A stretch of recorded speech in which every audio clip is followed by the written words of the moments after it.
हरे कृष्णा राधे राधे। कार्तिक मास महात्म्य अध्याय 4। नारद जी ने कहा, ऐसा कहकर भगवान श्री हरि विष्णु मछली का रूप धारण करके आकाश से जल में गिरे। उस समय विंध्याचल पर्वत पर तप कर रहे महर्षि कश्यप अपनी अंजलि में जल लेकर खड़े थे। भगवान उनकी अंजलि में जा गिरे। महर्षि कश्यप ने दया करके उसे अपने कमंडल में रख लिया।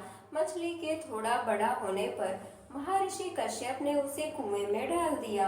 जब वह मछली कुएं में भी ना समा सकी तो उन्होंने उसे तालाब में डाल दिया।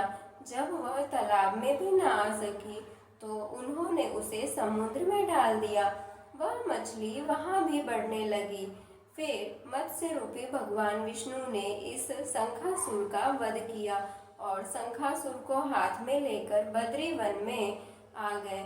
वहां उन्होंने संपूर्ण ऋषियों को बुलाकर इस प्रकार आदेश दिया, मुनीश्वरों, तुम जल के भीतर बिखरे हुए वेद मंत्रों की खोज करो और जितनी जल्दी हो सके उन्हें सागर के जल से बाहर निकाल लाओ। तब तक मैं देवताओं के साथ प्रयाग में ठहरता हूँ।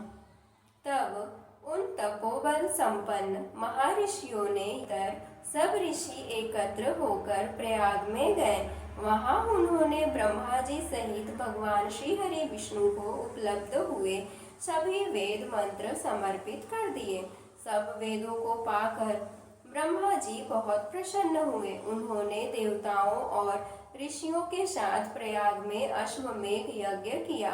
यज्ञ समाप्त होने पर सब देवताओं ने भगवान से निवेदन किया, हे देवादिदेव जगन्नाथ, इस स्थान पर ब्रह्मा जी ने खोए हुए वेदों को पुनः प्राप्त किया है और हमने भी यहाँ आपके प्रसाद से यज्ञ भाग पाए हैं। अतः यह स्थान पृथ्वी पर सबसे श्रेष्ठ पुण्य की वृद्धि करने वाला एवं भोग तथा मोक्ष प्रदान करने वाला हो।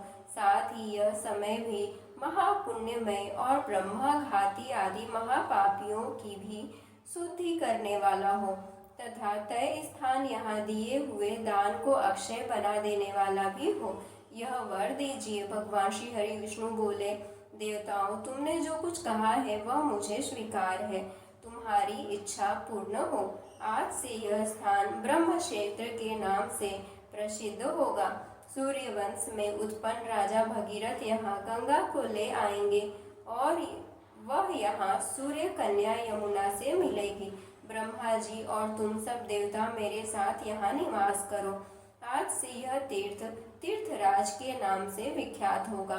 तीर्थराज के दर्शन से तत्काल सब पाप नष्ट हो जाएंगे।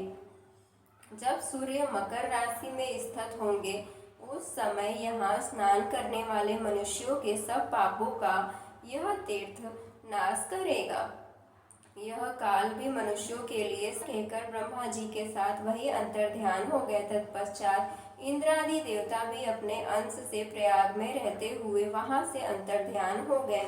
जो मनुष्य कार्तिक में तुलसी जी की जड़ के समीप श्री हरि का पूजन करता है वह इस लोक में संपूर्ण भोगों का उपभोग करके अंत में वैकुंठ धाम को जाता है। हरे कृष्णा राधे राधे।